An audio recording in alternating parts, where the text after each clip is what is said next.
nervous because I'm here now.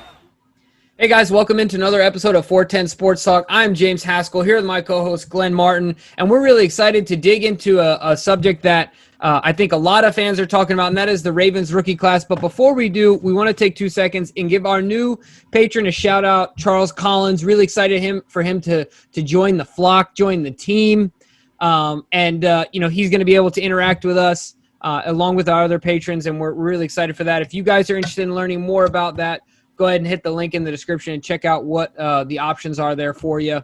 Aside from that, this video is based on some of the questions from one of our patrons, Tony Thornton, about the Ravens rookie class and the impact that they're having. One heck of an impact. I'm sure you agree with me, Glenn. Absolutely. So we're going to dig into what they've done so far, what we project for them for the future, and moving forward. So, Glenn, let's get right into it. All right, let's start right off the top with Mr. Devin Duvernay. And I think there was some kind of confusion, or people just weren't sure who was going to be taking over as the kick return duties, who was going to be punt return, and then how were the Ravens going to use these two young guys, Prochet and Duvernay, on offense? Well, we got some answers, not all of them yet, but man, it was a good start as a kick returner for Duvernay. I mean, he gets 2 kick returns in this game. Total of 64 yards with a long of 38, and that I thought he was going to pop it. I almost thought he was going to break one loose.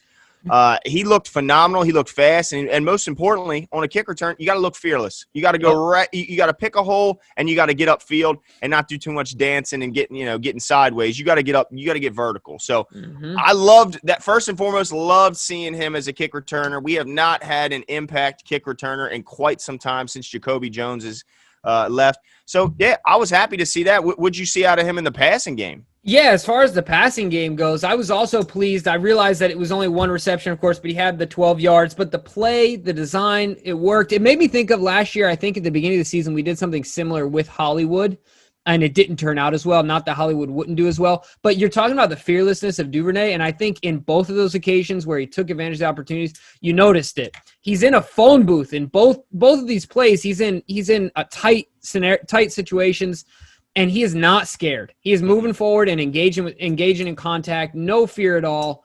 I think that he does run like a running back more than I initially observed. Yeah. And it's cool to watch. I'm excited to see this kid take off. So I think his impact is going to be exponentially increase as the season goes on. They're going to find more and more ways to get him involved in the passing game. Yeah, I hope so, because while we were impressed with the very short amount of time we did see him, we didn't see him a ton. He played 11 offensive snaps, which was 19%, and he played 8 special team snaps, which was 33%. But that's expected with a short off season. I think it's very impressive that we've seen the impact already from these rookies, and I think you're right. I think every game, their offensive production and their involvement in the offense and special teams is only going to go up from here. So let's move on to another guy who I think maybe the biggest surprise for me week 1 was Tyree Phillips beating out Fluker for the right guard position and playing well. I mean, this is a guy with limited playing experience, period, and of course very limited at guard as he's transitioning over from tackle in college. What were your thoughts seeing Tyree out there? The biggest thing for me was that I didn't notice that he was a rookie, right? Like, that was the most important thing. He blended in with the guys around him. He was physical. It didn't seem like it was overwhelming him. So I loved it. He looked like an NFL guy, you know what I mean? Body wise, played like one, moved like one. He matched physicality. So I was all for it. Super excited to see it. I give him an A for that game. And like you said, I mean, these guys, we keep forgetting this is their first real action. Crazy. It's crazy. Insane, right? Yeah. And what a compliment to Tyree that the coaches let him take over for recently retired Marshall Yanda. I mean, that is a huge. I mean, anytime you're starting on the offensive line, as a rookie, that's impressive. But it's just the fact that he was able to beat out Fluker, who's in the best shape of his life, impressive. And shout out to Phillips. Wonder what that turning point was at camp. Like, when did coaches started whispering back and forth, like, no, this is our guy right here. You know what I mean? Because I'm sure that they had Fluker. He was definitely penciled in. He might not have been almost penned in. Yeah. You know what I mean? Almost. You know those like erasable pens back in the day? Oh, yeah. that was Fluker. And look, man, he got his job taken. So all good to Tyree. Now, what about we didn't talk about Prochet yet? Yeah, not yet. What was your take on Prochet and his involvement in special teams? I mean, he had 0 snaps he had 5 offensive snaps on offense, but 0 receptions. But how did you see? What's your review of him in the punt game, and what do you see from him moving forward? Man, I was thrilled seeing him back there catching punts. Now, I will say this. The one he let bounce, I wish he wouldn't have. Now, I heard John explain that there was some tailwind and maybe he just didn't feel comfortable. But I would have liked to see him go up and get that ball. Of course, that led to our 99-yard touchdown drive, so no harm, no foul. And, of course, he didn't compound the problem by trying to jump on it after he saw it was going to bounce and land on the one. He did avoid that. And the 2 punts he did catch, I thought he looked really good. I mean, he had the long of 17, another display of fearlessness, which you need as a return guy. He got vertical. He didn't dance too much. I thought it was awesome. But most importantly, he caught the ball, and he did it effortlessly. He wasn't a bobble. He didn't look terrified. He caught the ball and got upfield, wanted to make a play. So I was happy with that.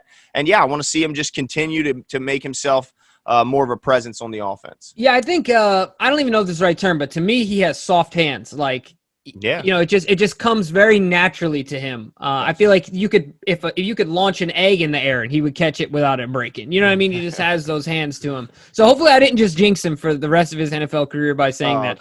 But it looks good starting out, and I'm excited about it. Now, we saved the best for last as far as the offensive side of the ball. Okay. We're going to talk about old 27. Well, new 27, looking a little bit like old 27 on the football field. That's J.K. Dobbins. What was your take on his first game as a rookie, and what's your outlook on his impact throughout the season?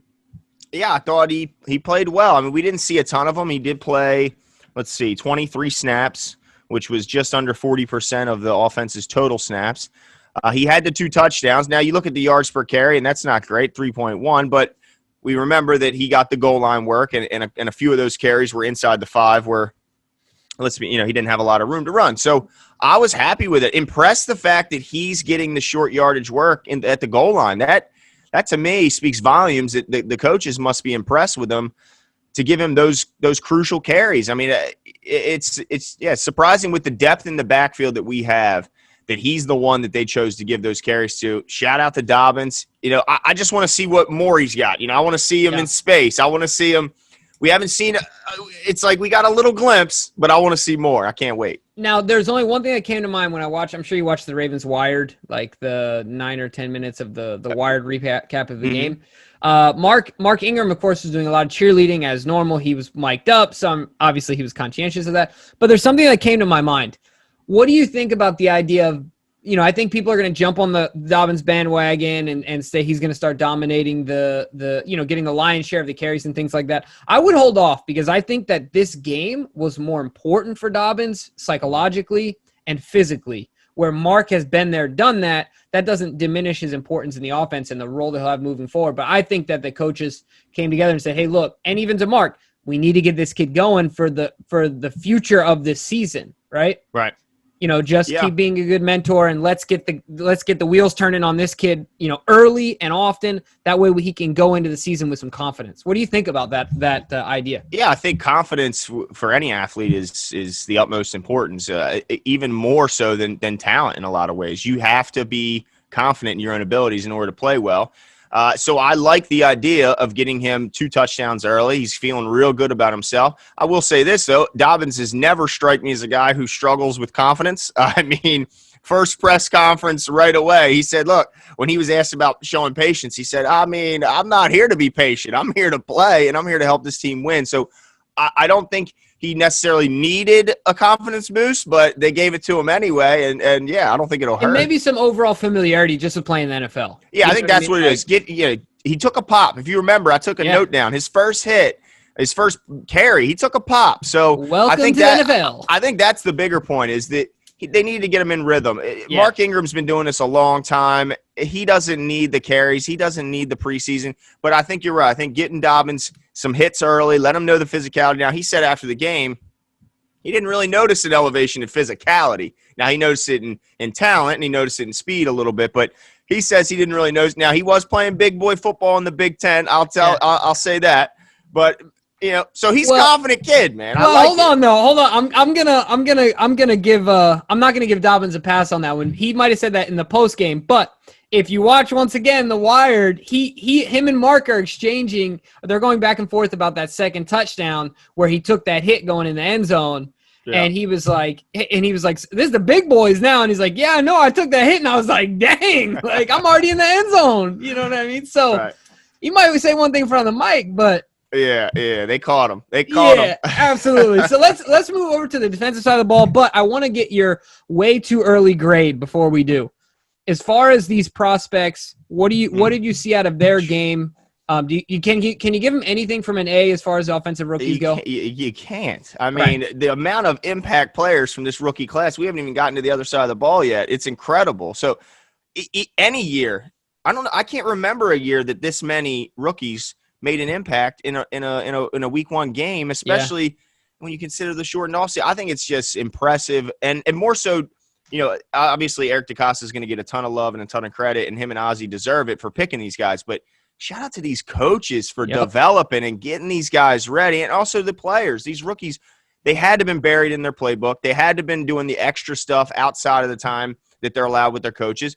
They had to have been putting on the work on their own. So let's get into the defense. I want to talk about Patrick Queen. By the way, shout out to him wearing that shirt, that Ray Lewis T-shirt, paying respect to the guys who came before him. I thought that was class act. That was really cool. Speaking of shirts, I'm going to get a shirt made for this man and send it to him that says blueberry marmalade on it, and it will make my year if he wears the shirt. I'm going to try everything I can to get him to wear the shirt. Anyway, go ahead. As we're talking about blueberry marmalade. He looked smooth. He looked good. He played, 54 snaps on defense, which was almost 75% of the total snaps, as well as 3 snaps on special teams, so making sure he's still a rookie, so he's got to play a little special teams. He had 4 solo tackles, 4 assisted tackles for a total of 8, which led the Ravens. Also had the forced fumble and the sack, which he looked so fast coming in on that sack. I was extremely impressed with Patrick Queen.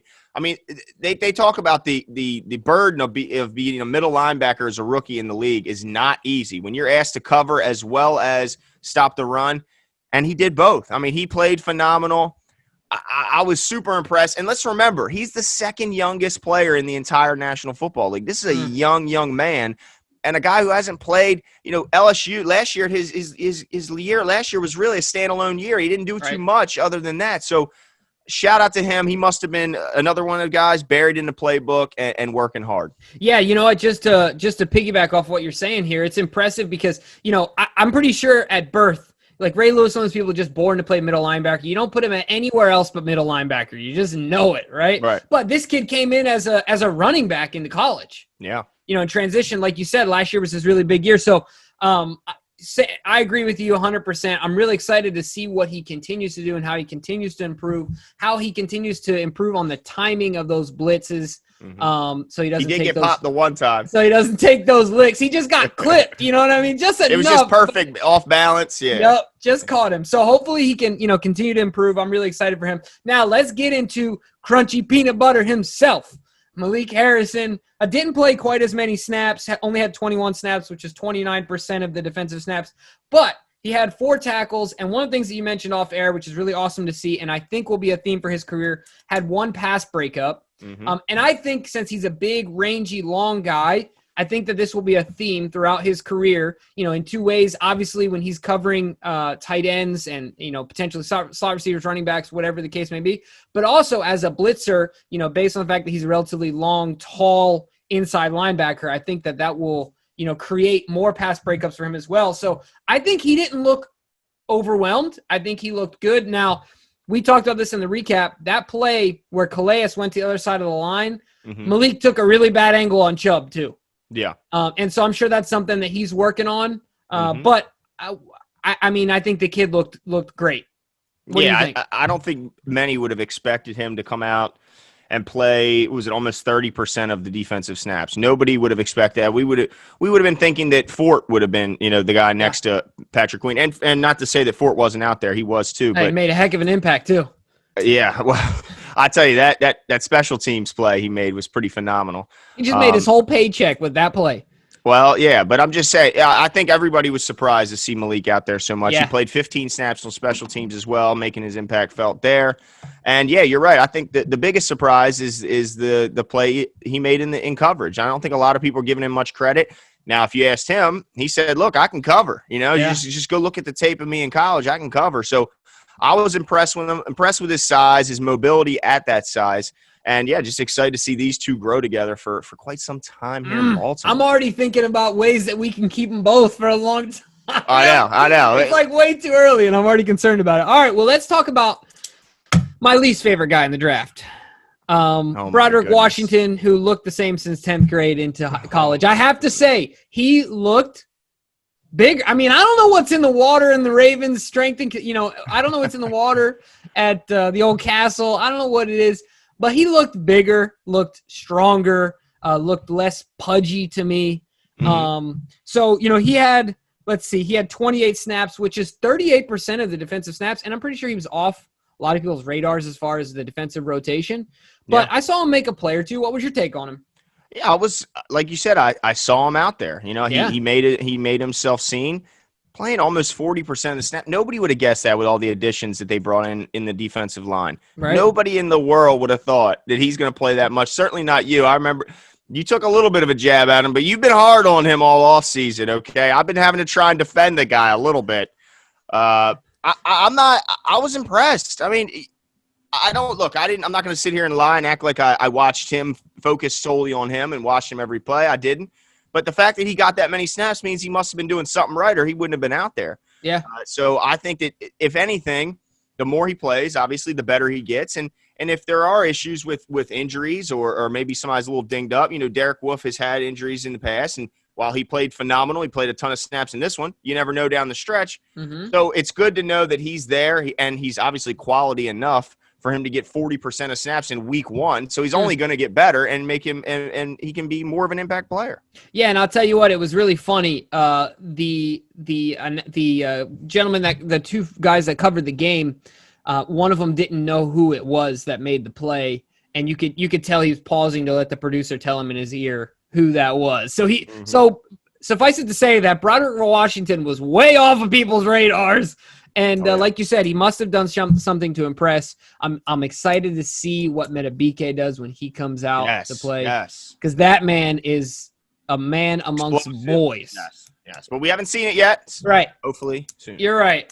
So that's our take on the impact of the rookies thus far.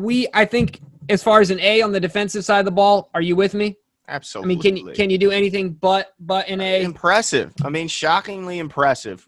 Yeah. Shout out to the coaches. Yes, they were picked by Eric DeCosta and Ozzie Newsome, but the fact that they got these kids ready to play in week one, shout out to John Harbaugh and his staff. Yeah, and shout out to Tony Thornton for bringing it up as a member of our as a patron to the show. Of course, you have the opportunity to, you have voting rights and things like that. You can ask questions at any time, and we will address them in this video just like we did with Tony. So go ahead, as I mentioned at the beginning, hit the link below and check it out. But more than anything, hit the subscribe button, leave us a like, and we'll talk to you guys soon. See you.